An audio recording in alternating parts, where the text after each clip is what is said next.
Hello, everyone, and welcome to the Confidence Faith Podcast, Move Forward in Love. I'm your host, Samantha, and today we are going to be covering anger. Actually, I think there's so many of us that struggle with anger. We struggle with knowing how to deal with it, why it's coming about, maybe even how to tone it down after a while.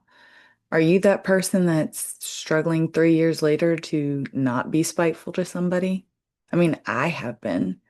I had a situation where I was having a great event, but it needed consistent like updates to keep everyone involved. And every time I updated, somebody had something negative to say. And it took 2 years before I confronted that person, thinking that my feelings would go away. And maybe you're in the same boat. You're thinking that your feelings are going to go away. Maybe you can subdue them enough so that you don't have to deal with them. Maybe you can just brush it over and they'll forget. Maybe you can do anything but face it. You don't want the conflict. You don't want the breakup. You don't want the family hurt, whatever it is. But in rediscovery, this is part of it. It's facing what makes you unhappy, acknowledging that thing that makes you say, this could be better, processing it, finding a plan, and stepping forward. And so when we get angry, when you get angry, did you know that you can control how long you're angry for? I didn't really think about this until I was recently reading the Bible, and it said, crying at nighttime brings joy in the morning. And you think it's like this smooth transition. But when I apply it to my own life and the things that I know, it's not a smooth transition. It's I was going to say intimidation, and then I was going to say in another word, but intentional. It's an intentional transition. It's going from this person offended me. My ego is trying to protect me because my spirit is hurt. I don't want to create a false action because I don't want to impact my soul. Because what people don't know is that those energy waves, the energy particles, if you want to call them that, when they actually manifest the next day, it can look like irritability, extra weight on your shoulders. You can't think clearly or as clearly. You are focused on that situation still. Maybe you're snappy at somebody, which kind of falls in with irritability, except I feel like irritability is when you cannot say something, but snappiness is when you still have to respond and that comes out. Maybe it drives you to want to drink and you've been trying to lay off drinking. And so when you get angry, you get that time of crying because let's stop pretending we all get sad as adults and we still cry. And then at night, you get to sleep and rejoin yourself and come to a place because I'm pretty sure almost everybody wakes up blissfully and then they get angry because they figured out they woke up on the wrong side of the bed. So in the morrow tide, you can be blissful. But better yet, be blissful and then also be over the anger. So let's kind of go over some things that could help that. So let's use my example. For instance, I was mad because um I kept sharing my excitement and I kept being sliced down. So in that moment, I remember one time specifically, that moment. And it was shocking because at that point I realized it wasn't an accident. I realized it was actually somebody being unkind to me in a moment that I really was trying to be shedding light and excitement with everybody else. And they were intentionally being unkind, trying to subdue what I was saying and bring attention back to them because they had their own struggles going on. I don't know if you've ever been there, but if you have, I know that you know as much as I know that it's super, super frustrating. And so what happened was I had the opportunity to lash out. That was my first option. I could have lashed out and I could have said something that was direct, but could have been super, super hurtful. Now, this is why my anger ended up lasting so long.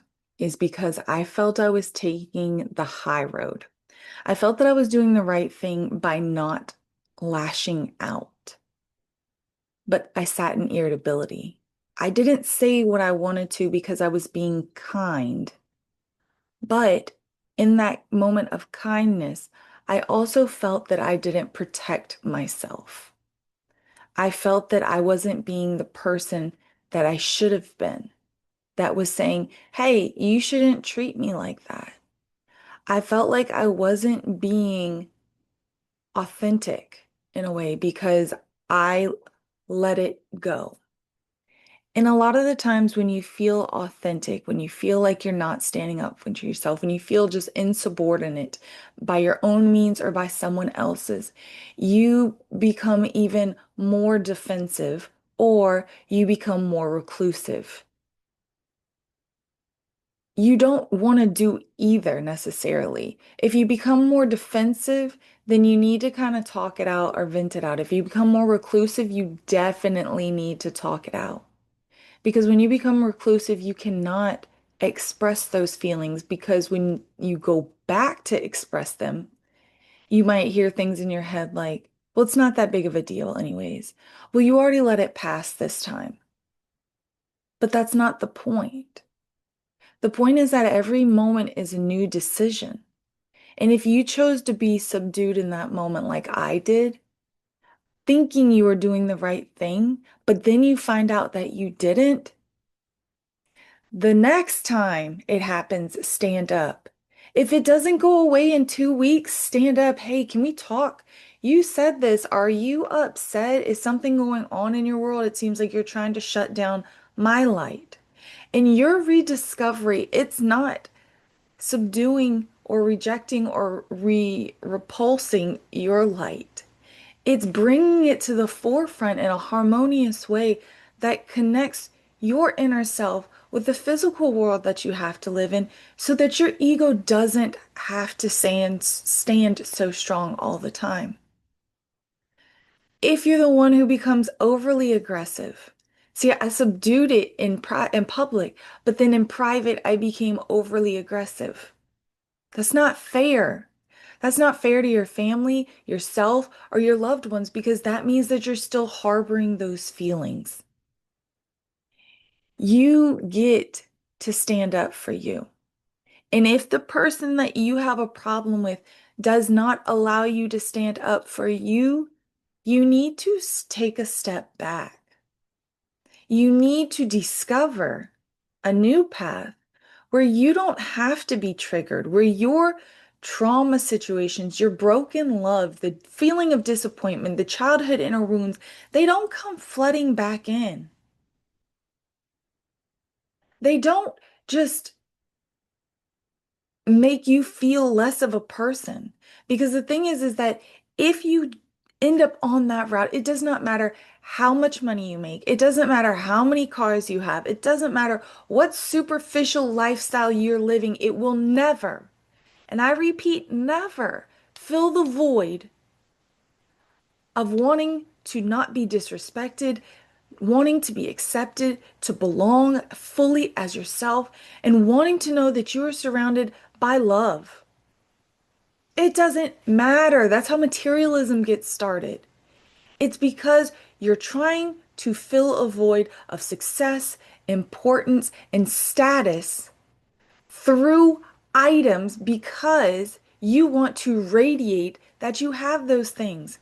But think about it. If you were filled with success, fullness, and status and wore big box name brand clothes that have smiley faces on blue signs, it wouldn't matter. That's why they make fun of, I think it was Mark Zuckerberg, because he, or somebody else, because they wear the same basic clothes.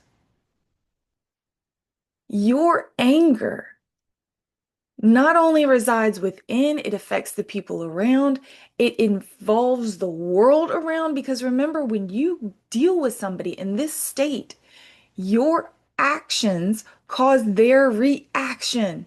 When you're not sharing love, that person has to work a little bit harder to either accept some sort of love within themselves and reject what you're saying, or find some sort of compassion and maybe even say, "Are you having a bad day today?" You get to make this choice, and it's hard. It really is hard because going back to my situation, I didn't say anything the second time, the third time, the fourth time. I didn't say anything until 2 years later. And they said, "Why did you wait so long?" I said, "Because I thought the feelings would go away, but they didn't." Then they said, "Well, why don't we bring somebody else out here that was on their side?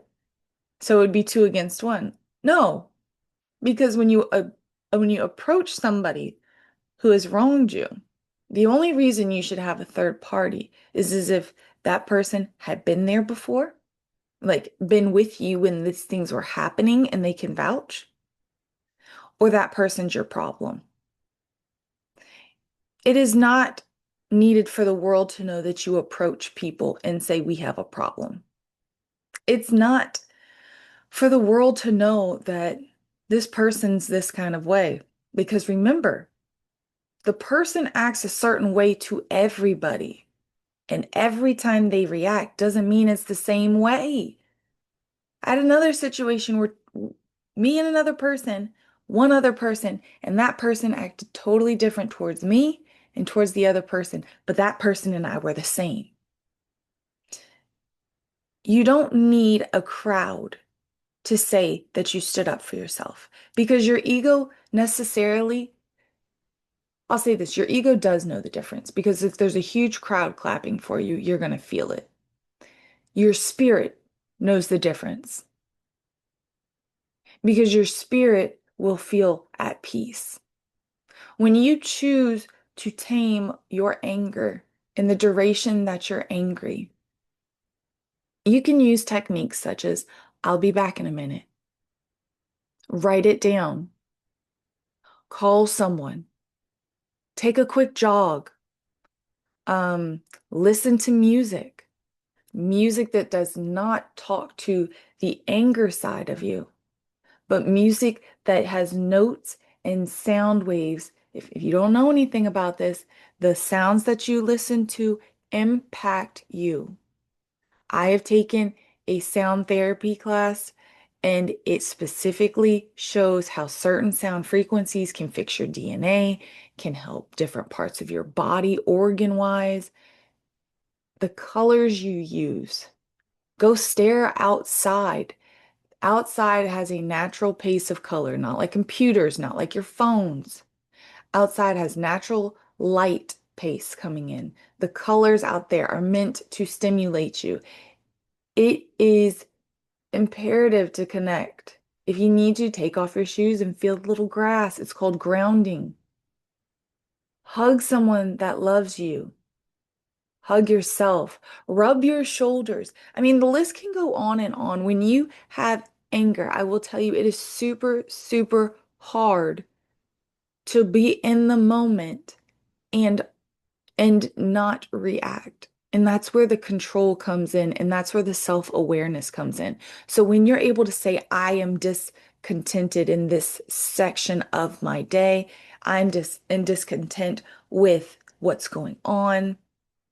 This is that self-awareness that allows you to pause so that you can redirect yourself and curve that anger. It doesn't even have to take the nighttime like we're talking about. It takes a couple minutes sometimes. Sometimes it takes 30 minutes. But there are so many things that you can do.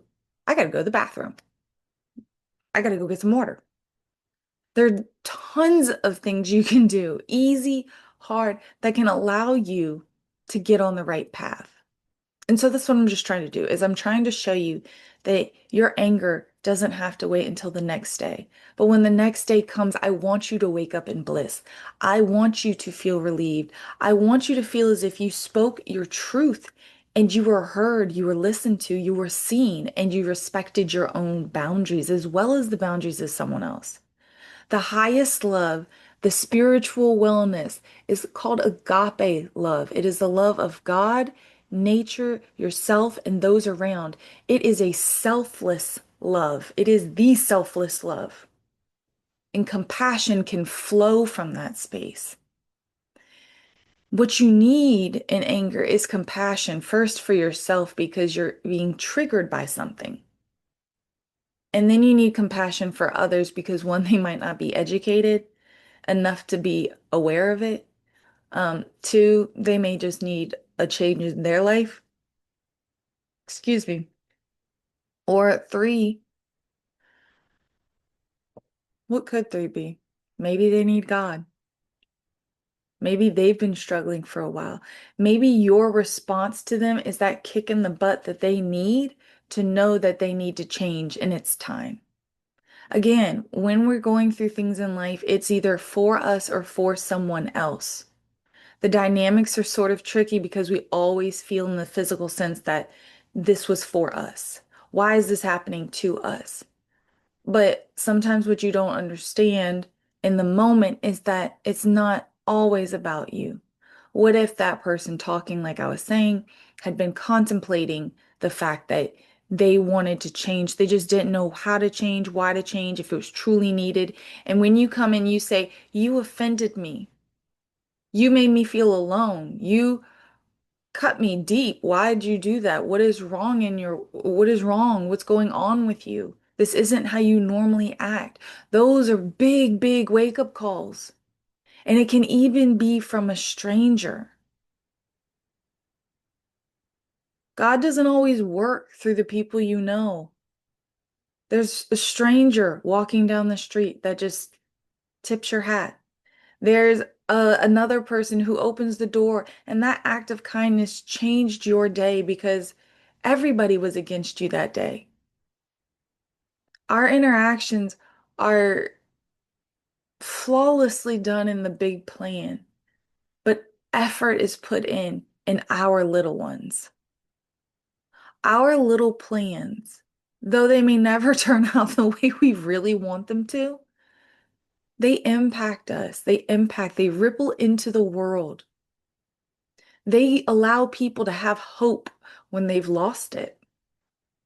They give people faith in humanity again. You curving your anger, you giving a designated time to actually process this is not only for you, but it's for everyone around you. In some cultures, they focus on the collective. Being a dedicated member to the collective health of the community, not their community, to community as into the entire society. The responsibility falls not on themselves and only what satisfies or maintains their world, but the world that's around them. And I don't know if it's because they understand the impact of everything else or that's just a cultural thing. But as a culture of spirituality, as a culture of faith, as a culture of essence based in love, as the highest form of love you can reach is agape love, selfless love. It seems pretty clear that you should be also looking not at your own self and how you impact yourself, but how your actions also impact the world. So, if you've got anger issues and you need to see a therapist, please go see a therapist. There is no shame in that game. If you want to talk to me about your anger issues, we can chit chat because I had them too. Sometimes I still get triggered and it's like a light switch that I can't even control and like it just a big old volcano erupts inside of me. Let's talk about it.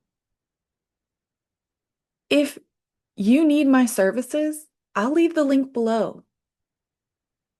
And if you need to hear it, it's www.confidencefaith.com. And there's services in there. Go look at them. I have self-help.